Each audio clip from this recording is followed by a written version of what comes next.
Welcome to the Mind Money Spectrum podcast, where your hosts, Aaron Agti and Trishul Patel, go beyond traditional finance questions to help you explore how to use your money to achieve the freedom you want in life. In this episode, Trishul and Aaron discuss the value of a college education. Why is there a correlation between household income and education? If you already have enough money saved up for college, is the piece of paper worth more than the dollars spent? And what about the knowledge gained, or the intangible networking effects, or the additional benefits of self-improvement? Aaron admits he may not have been mature enough to forego college, but Trishul thinks he likely learned more from his practical work experience. Household education and incomes may both be effects of the growing income inequality in society. So how then can we get households to emphasize the future when too many need to worry about today? And now on to our conversation. Hi, my name is Aaron Agti. I'm a financial advisor in the Bay Area, and I'm here with Trishul Patel, a wealth manager on the East Coast. Hey Aaron, great to be here today, and thanks everybody for listening. Thank you as well. Last week, we were trying to talk about universal basic income, this idea that it's worth exploring the idea that providing a basic income, something like $1,000 a month to a population, could help alleviate a lot of the concerns and a lot of the problems that come up. And it was an interesting conversation, but we found that it was kind of fascinating. After we recorded our conversation, we talked for another 30 or 40 minutes around a lot of the things that lead to income inequality, value of education, the tax system a little bit, and just kind of playing around ideas. We want to go even deeper now. We found that conversation fascinating. And the main premise, Trishul asked me this question. He had been saving up, and he's saving for his young daughter, and he's trying to save enough to spend to cover 4 years at a private college and 4 years of grad school, whether that's some kind of professional school like law school or medical school or pursuing a master's or PhD. He's going to let his daughter decide, but he wanted to save up enough to give that education opportunity. And that's a very ambitious goal. Trishul is doing a great job saving, and he's trying to save up about $1 million to fund that. The question is not, is that too ambitious or should Trish be saving that? But let's say he's successful and he has saved up $1 million for his daughter to go to college. What if he turned that $1 million into his daughter's own personal UBI? What if he used a 3% withdrawal rate, and research shows that that's a low enough withdrawal rate that even adjusted for inflation could probably last her entire life. You get timeframes on the scale of 60 or 70 years. It's not the 4% withdrawal rate that lasts for 30 years. 3% is pretty close to sustainable through any historical market cycle. So what if he took that $1 million he had saved for college and gave her $30,000 per year for the rest of her life? Which would be better? And we actually kind of talked about, what would we do? Could we think of what we did when we were 17 or 18 and how we would make that decision? And even in retrospect, would we have done the same thing or changed our mind? So Trishul, for you, do you remember what you said when you were 17? If your parents gave you that option, $1 million, be $30,000 per year for the rest of your life, or will fully fund education, you now have that choice. What would you have done when you were 17 and 18? And trying to keep in mind how a teenager will be trying to make these big life decisions. It's a good question, Aaron. When that question was first posed and we turned that back around to ourselves, what went through my mind is I kind of went through some inner struggle between the two scenarios and opportunity costs associated with each. For example, going down the traditional route of pursuing an education and then a higher education and then starting one's career what that would mean versus somebody who tries to start their career immediately upon graduation of high school is you're delaying a starting point of earning income by about a decade. And what that hopefully means for the person who does delay that career for a decade is that once they start their career, of course, they start at a higher amount and then hopefully earn more over their lifetime to compensate for that cost of education.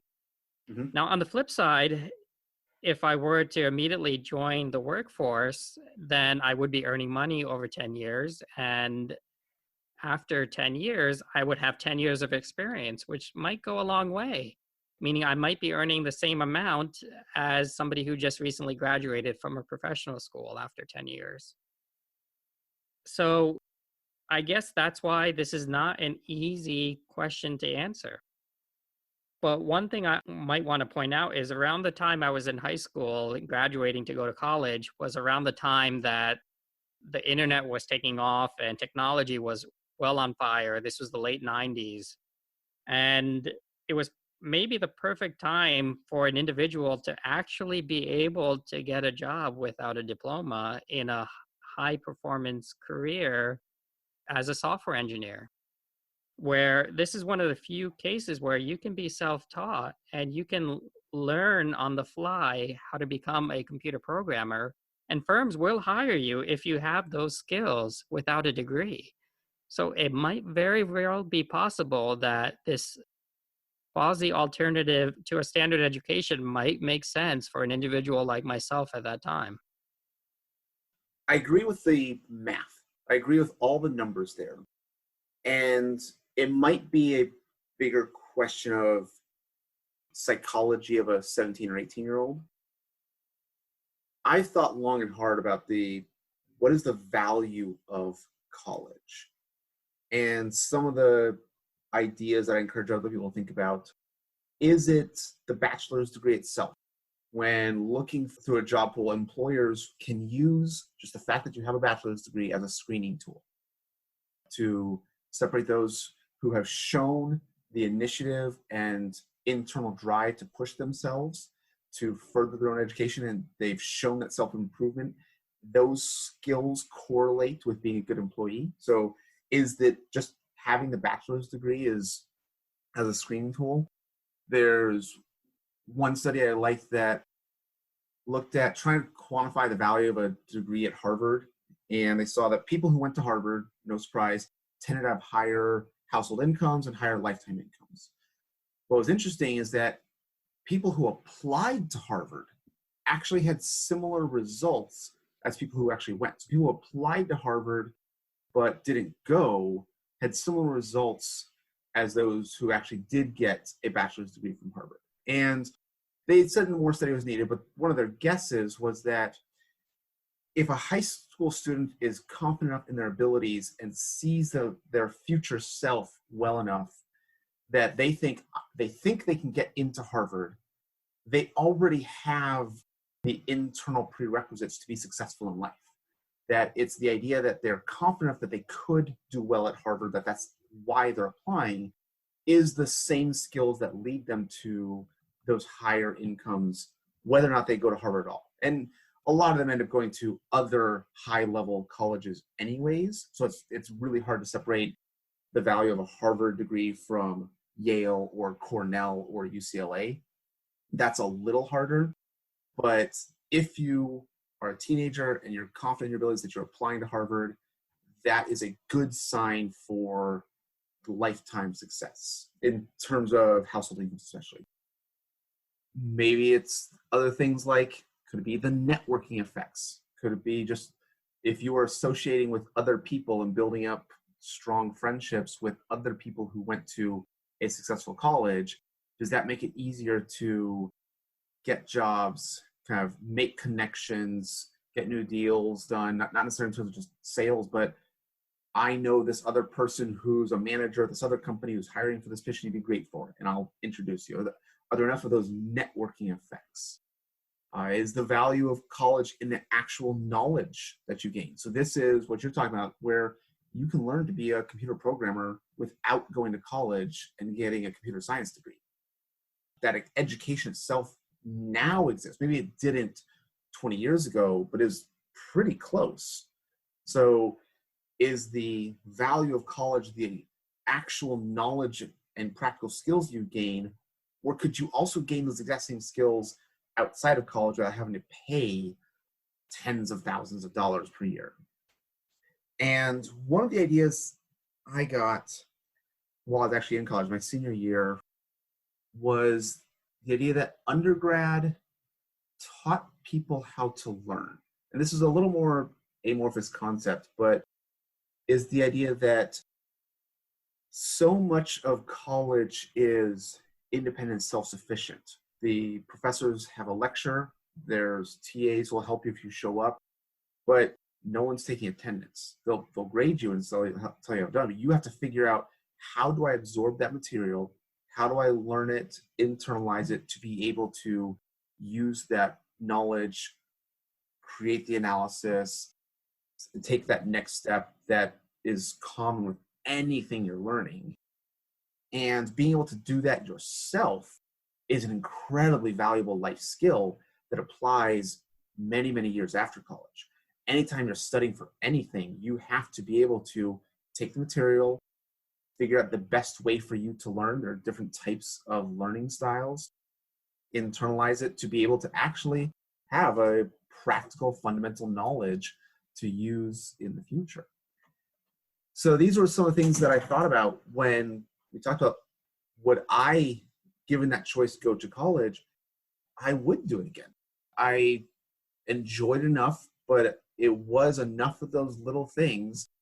My best friends today were all other people who worked for intramural sports at UCLA.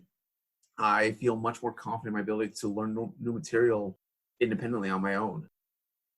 I learned so much more for work and my profession after college. Even though I have math and philosophy degrees, I don't know that the material I learned was directly applicable. There's one class on actuarial mathematics, how life insurance companies and mortgage companies determine premiums and rates. But I don't know how much of the value of college was just the knowledge or even the bachelor's degree. I think it was those other things that benefited me personally in retrospect. And I don't know if my 17-year-old self would have been comfortable and ready to enter the workforce and try to build up my skills through work and expanding my knowledge personally. I don't know if I would have gained the network that I have, or if I would enjoy my life as much. I don't know that I would have ever felt comfortable to start a business. And I think that's some of the theories of UBI, where even if I had that choice, I still think I would have gone to college. I think there were enough other things than just the costs and the income that really benefited me. So I don't think you quite answered the question. If you were to go back, Trishul, would you go to college, or would you like to do something else, enter the workforce, build up your education yourself, or even start your own business? I think those other options would have taken a lot higher consideration from my perspective. And the reason I say that is I felt like for myself, even though I was a good student or pretty okay, I felt like I did a lot more of my learning and excelling when I actually was working. I felt like that type of environment for learning was a lot more productive for me. It allowed me to think more critically and more abstractly and come up with creative solutions and be able to use them. Whereas I felt like the way that education was structured from high school into college, although it became a lot more vigorous in parts of my educational training at university, I felt like the practical experience I learned at an actual job were, for me, a lot more rewarding. And I think that's why it might actually come down to individual personality and in the way that people learn. We all know everybody learns differently. So I think with the second option, where somebody gets that 30,000 as opposed to the prepaid college, I think it opens up the door to that individual figuring out what is best for themselves, meaning maybe they do end up spending that 30,000 on college, but they do it on their own terms. Maybe since there is a cost factor, they're pretty efficient on how they allocate that money instead of just going to a school kind of like for the sake of going to school. We've heard these situations where people automatically jump into the college boat, not really even sure what they want to do with the degree, and then end up with picking a major and end up picking a line of courses where now that they have a piece of paper, it's not really something that the market values. But they do have another piece of paper saying they owe 100,000 in tuition. So I think maybe that's why that option B might provide some value. For example, even if that education provided at a college was important and valuable to learn, we've already said a couple of times that you can take any course offered at these top institutions for free online because a lot of them have opened them up.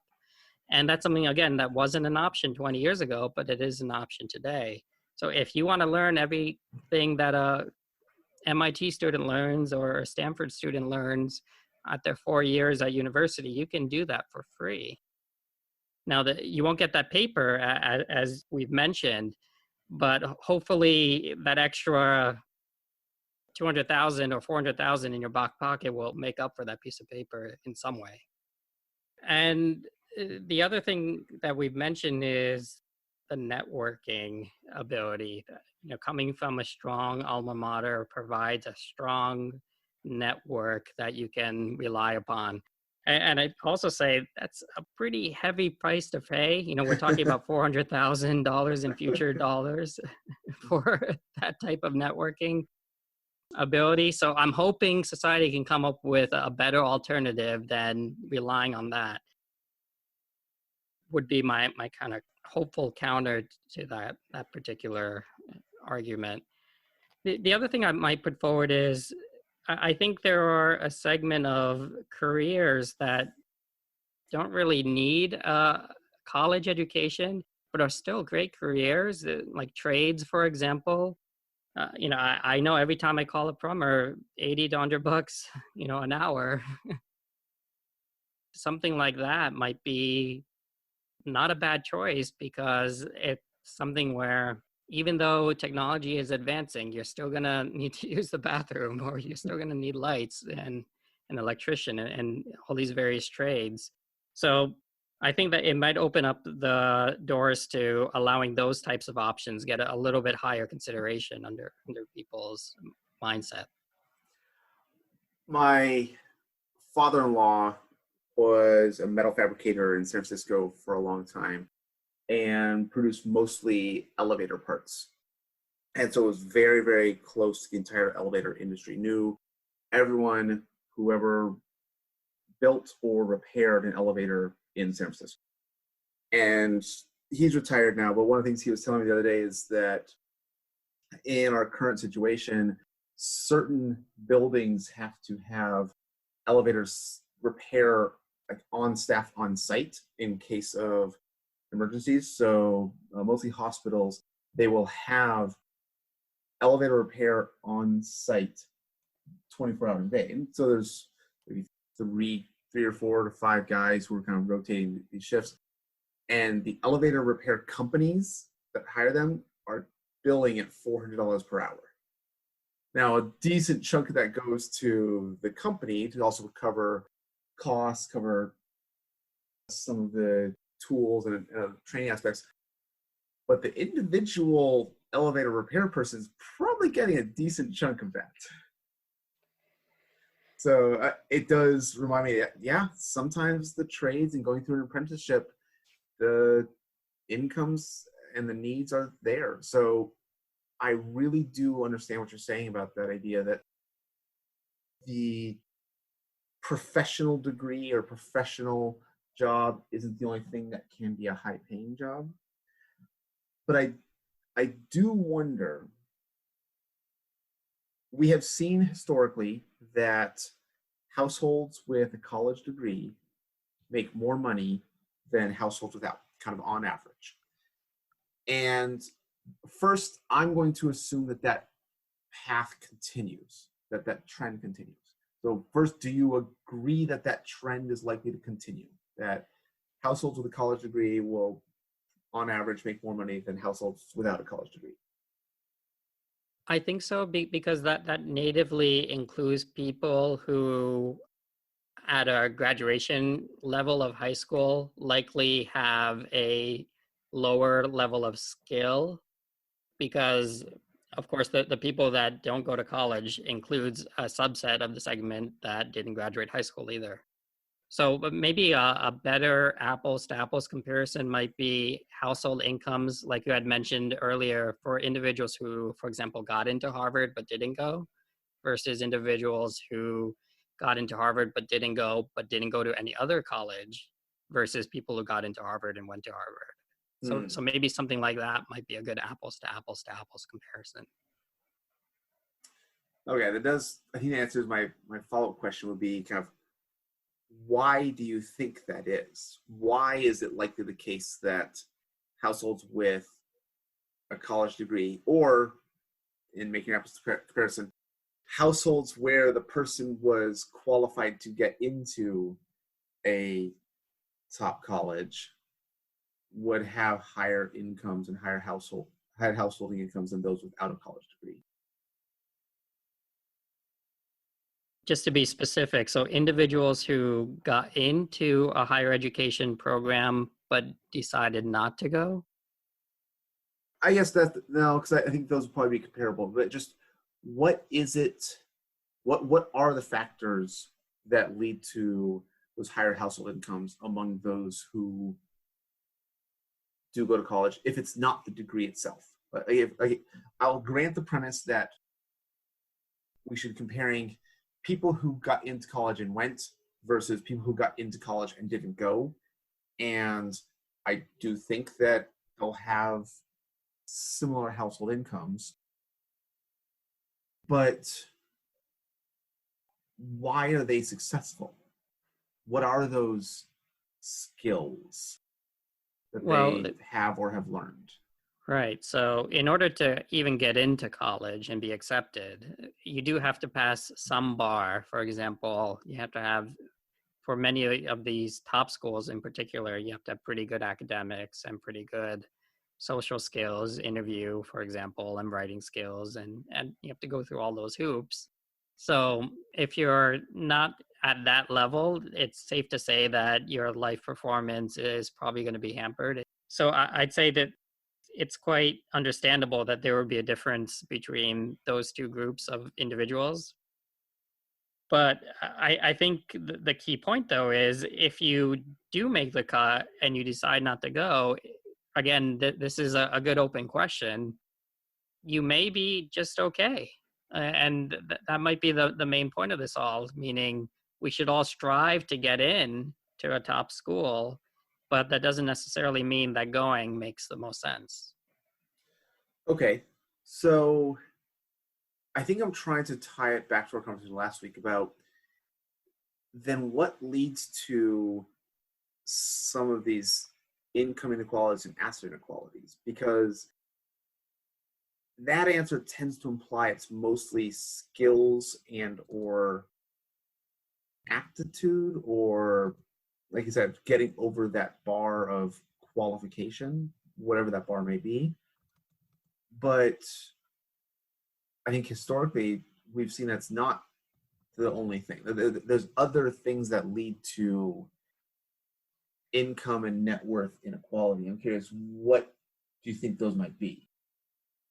Some things that we did touch upon at a high level in the last episode on UBI is that there is significant inequality, meaning over the last generation, individuals who were in the lower end of incomes end up now earning less than they used to.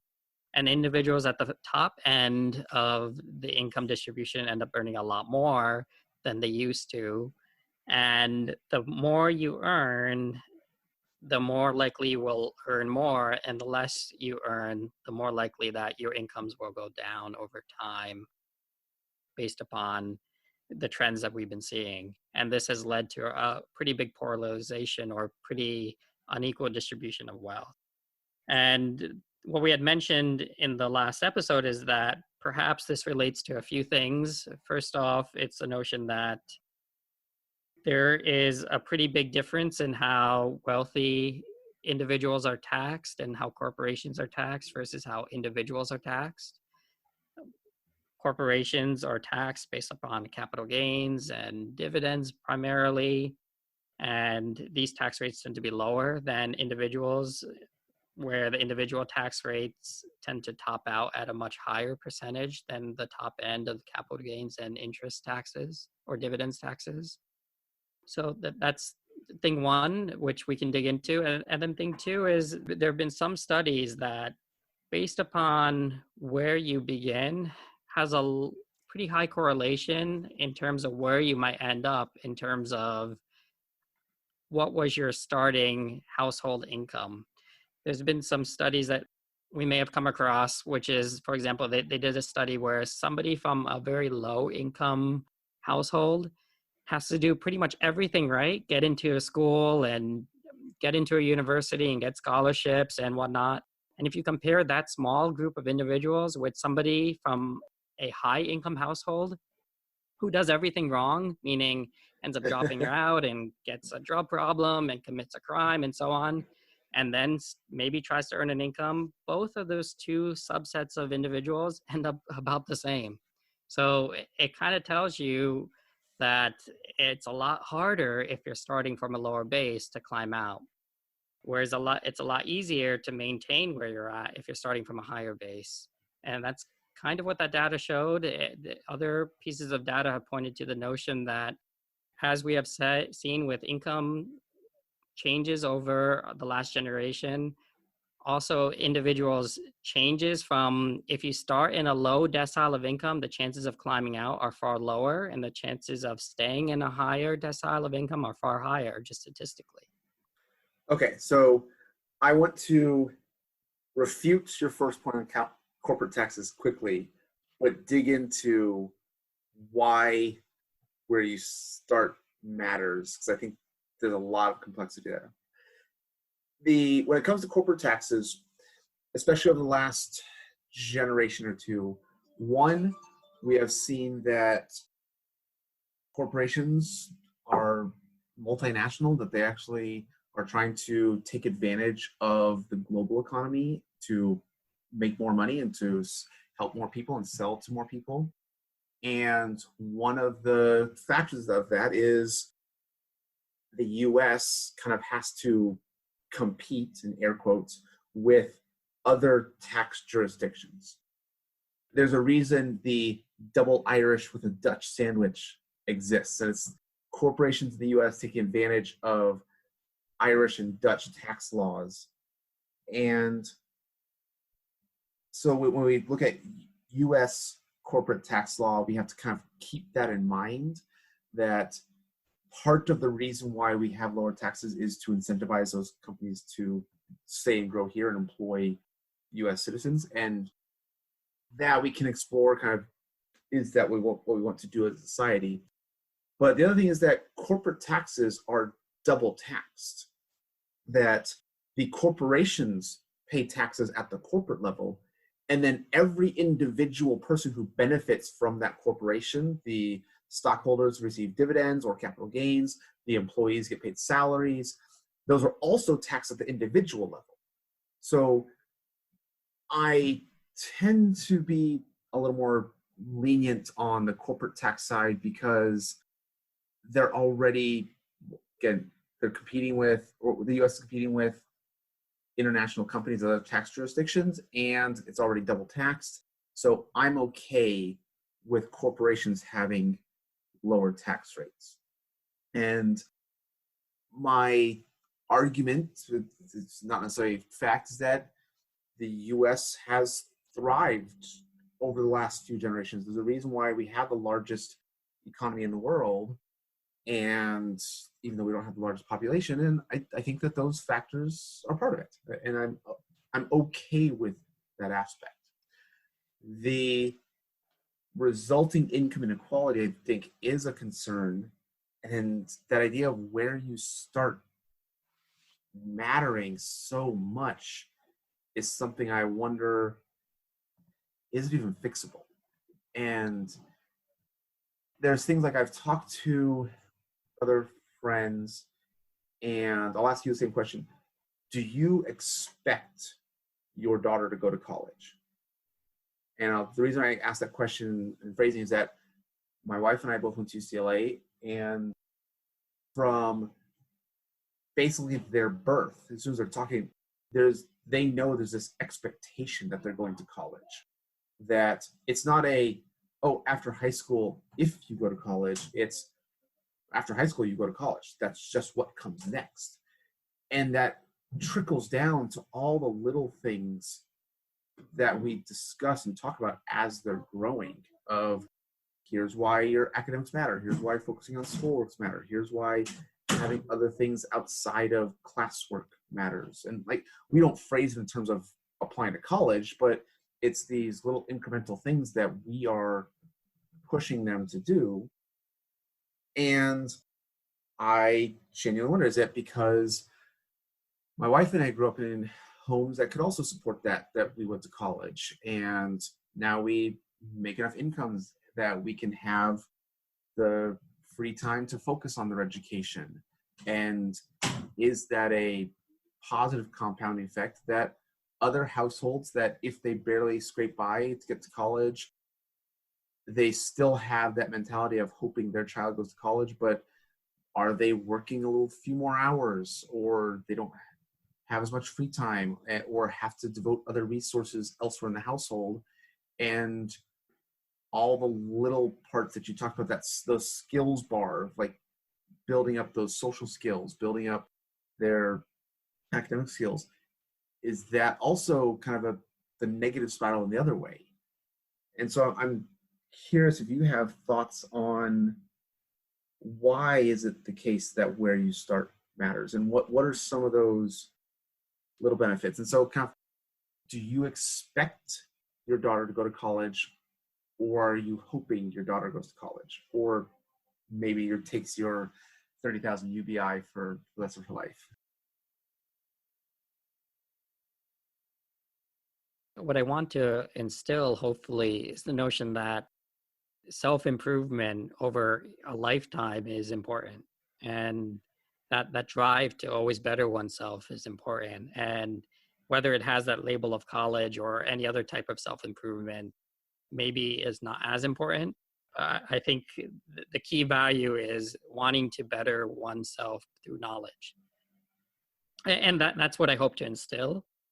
And I think the way that may tie back to the data that we're seeing in terms of socioeconomic disparity continuing, I think maybe that relates to the notion we talked about before with healthcare and emergency rooms and low-income households when it comes to UBI, where if your income is so low, you're not really thinking about the future, you're worried about tomorrow.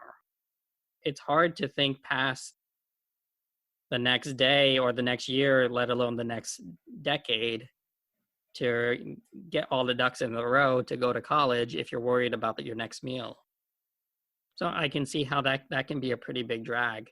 And also the notion of just familiarity, where we've also seen with some data that if you're in a household where a parent has actually gone through the steps of going to university and graduating, you're a lot more likely to graduate yourself if you go. Whereas if you're the first person to go on this venture, it's a lot more difficult just because it's something that hasn't really been traversed by the close people that you know and care about. So I think all of that perhaps relates. And as far as the income disparity itself, with the points that we brought up and you reflected upon in terms of the actual tax rates, for example, between corporations and individuals, I would say, yeah, the big pushback between the high level of corporate taxes that we've seen and their subsequent lowering has been the fact that, yes, the US corporations do need to remain competitive on a global scale, thing one. Thing two is that, yes, corporations have led to a strong amount of growth in GDP and prosperity for generations. But unfortunately, thing three, what we've seen and noted is that wealth hasn't really been distributed in a manner that's been quite equitable. It's gone, as we've seen and discussed, to a small percentage, a small minority.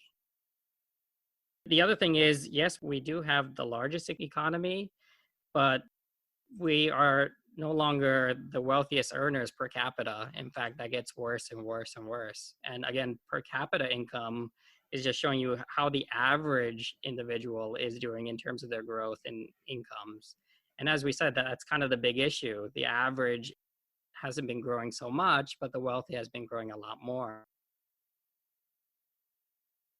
So I do like that idea that you're teaching your daughter self-improvement and wanting to better oneself. I can see that idea of trying to teach them to overcome challenges and trying to teach grit is the kind of thing that will lead to success in life through whatever path they pursue, but also tends to correlate, especially through childhood, with doing well in school and working hard through classes and reaching that bar to be able to apply for college. So I can see early on the skills could go either way, and maybe they have that decision later on down the road. I do think about the marshmallow test that we reference every now and then. There have been follow-up studies and concerns that it ends up being another socioeconomic test. The idea that if a child can trust that if they don't eat the marshmallow, they'll get to next time, whether it's 5 minutes later or whatever, there has to be a household that supports that, and raising that child that supports that idea that they know and they can trust that it will be there and promises will be fulfilled. But if they're in a household where there's 5 mouths and 4 marshmallows, if they don't eat the marshmallow, they don't get 1 marshmallow. And so they learn, like you mentioned, to focus on the present and take care of the issue at hand and the issue right in front of them. And learning and internalizing that delayed gratification does become a little more difficult. So I can see if we can focus on teaching to better oneself rather than just focus on the knowledge aspect, that might be one of those differences. And then back on the corporate tax side, I do wonder if the US is going down the path we want as a society, whether it's fortunate or unfortunate. And is this kind of what majority of people keep wanting, that they're okay, whether it's they understand it consciously or not, with the idea of greater economy and larger corporations, even if their average income is going down, because that seems to keep playing out. That's an interesting question. I think it's one of those things where over the last generation, it's been the first kind of generation where you're not entirely expected to be considerably better off than the previous.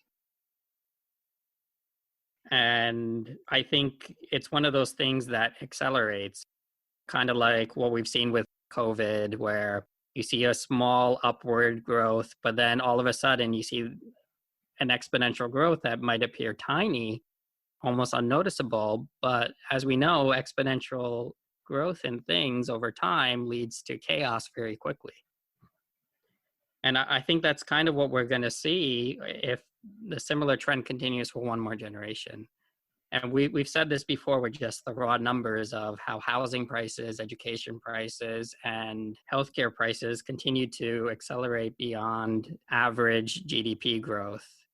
Whereas GDP grows around 2% per year, or CPI grows around 2% per year, we're seeing these specific household expenses grow at like 5, 6, 7% per year. Meaning, I don't think the average person is going to be too comfortable with all of their income going for just these three things, leaving zero for food. So it might be okay now, and it might have been okay for the last 10, 20 years, but I think there's a breaking point. There's some point where the number of beds in the ICU will be overwhelmed. There's a certain point where you can't keep having these small incremental changes each year lead to a point where it's sustainable for the long run. That's my concern.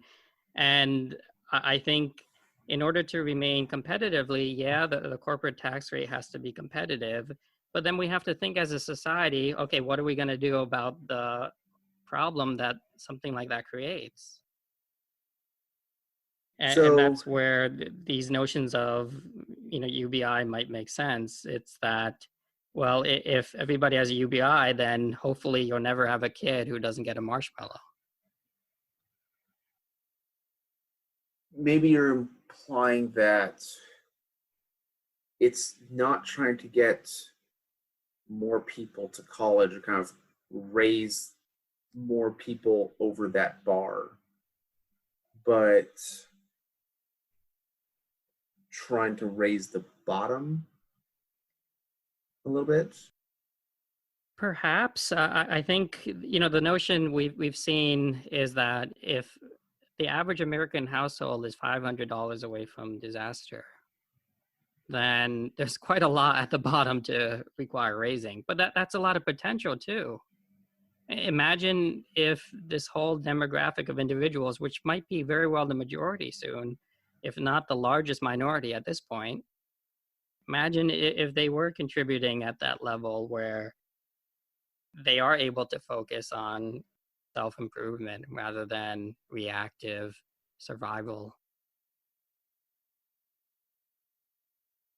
That's interesting. So, do you think that as a society, we could encourage individual households to think about delayed gratification, to think about the teaching children self-improvement through knowledge? Do you have any ideas or guesses how that kind of transition from the society level to the individual household level could take place? I think so. I think the notion that there might be a large demographic of people in society that are kind of living paycheck to paycheck and have things so tied up in the short term that they can't think longer term. A UBI may free up a percentage of those people. And we've also mentioned before, again, that the marshmallow experiment, the follow-up studies have shown that there's a strong socioeconomic component, meaning the households that didn't have enough marshmallows were the ones with the children that couldn't wait for that extra 5 or 10 minutes for that second marshmallow. They ate the one that they had in front of them immediately. So I think not only would the UBI help provide some basis for households to be able to better overcome short-term trouble so that they can focus on the longer term, which I think is a positive synergy. But I also think, yes, a society can do a better job of teaching these things. My personal opinion is a lot of the educational system is a bit antiquated to begin with. There's a lot of skills that they teach in school that I think need a revamping. Like, when was the last time you used SOHCAHTOA? Or how often do you plan on taking a derivative in your life? But the fact of the matter is you still, I think, need a good understanding of finance or how interest rates work or how compound growth works, no matter who you are. You're going to need a bank account. You're going to need to invest some money. So I think a stronger understanding of these newer core principles would also be sensible. I think you definitely need to have a strong understanding of statistics, for example. And it's something that's overlooked, but I think it's far more important than being able to do a lot of the standard courses that are taught today, being able to just understand how numbers and probabilities work. So I think there could be some actual changes in what we teach, but also I think UBI may help in how we are able to learn. I would probably disagree with I could see adding some material, and I guess if we had to add something, just given finite hours a day, we'd have to drop something. But I have really appreciated the idea that elementary and high school are teaching a broad variety of subjects to ensure that you get exposure to everything, and that high schools kind of have this idea that they don't know what you're going to pursue in college, and so they're going to expose you to everything. And this is actually one of the big differences between myself and my wife. My wife went to UCLA as an engineer. She went into the engineering school, and I maybe should have done that. Like, just knowing my personality and the other engineers that we've met along the way, an engineer path might have suited me pretty well, but my high school didn't have any computer programming at all, nothing at that level. And so I had no exposure, so I applied to College of Letters and Sciences to get a math degree. And I do wonder if I had been exposed to it earlier in high school, would I've gone down that path? That's one of my kind of big life what ifs. But I do agree that we need better statistics and probability. I think that just dropping off trigonometry doesn't make sense, but I don't know what I would drop, because I do think that history is important. I think that a lot of language arts and being able to develop a cogent argument, being able to write clearly for people to understand, I think those are all valuable skills for society. So I don't know what I would drop, but I do agree with improving statistics, basic financial literacy, those would help, but I don't know if that alone would be enough. Well, it's hard to say offhand what we might drop, but that's where data comes in. The reason I picked out trigonometry is I think I remember reading a very small percentage of employed people use trigonometry. And the same article made the case that a lot of people, or a large percentage of people, will still have to worry about their finances. So it's just one of those things where data can help guide us, and we can't just keep adding more, like you said. We can't just have everybody learn everything. So I think it's well worth it to just, again, let evidence and experimentation and research be our guide to understand that maybe there's a more efficient way to teach people what values most in an evolving society. I think that's probably the biggest takeaway. I'd like to end on that idea, that I think as a society, we could really benefit from accepting experimentation at society level, which means that if you teach one high school one thing and another high school another thing, one of those will end up being better, and we don't know which one, but we have to accept that the students at the school that were taught the inferior thing don't necessarily lose out on life. Like it's one of those kind of cold economic ideas that I don't know if our society will ever actually accept. That the idea that even in retrospect, one group was taught something better than another group. and therefore one group was worse off. I don't know if our society would accept that, even though I wish that we could accept just the idea of experimentation at a societal level. Yeah, I think that there's alternative ways to do it than forcing a randomized controlled trial on students, where some students will not get the privilege of having a certain benefit. For example, that you might just even compare a school district that is proactive enough to want to do this, make a change in the curriculum, versus one that just chooses not to, and then control for demographics. Things like that could be done. But I think the general theme is it's a good thing to have policy be driven by evidence. Yeah. I agree with that. I think that is one of our country's big issues. Not even just currently, big picture in general. But I know it's not our usual high point, but I think that we probably want to wrap up there before we go talk for another hour. I think that sounds good. We covered a good amount of ground, but these are definitely topics that probably need a good amount of consideration and thought. So I imagine over future episodes, we might circle back to some of these points here and there. Sounds good. Well, thank you very much for your time today, Trishul. I really do appreciate it. All right. Well, thanks, Aaron. I enjoyed this conversation as well, and I look forward to the next one. And thanks, everybody, for listening. Thanks. Bye. Okay, bye.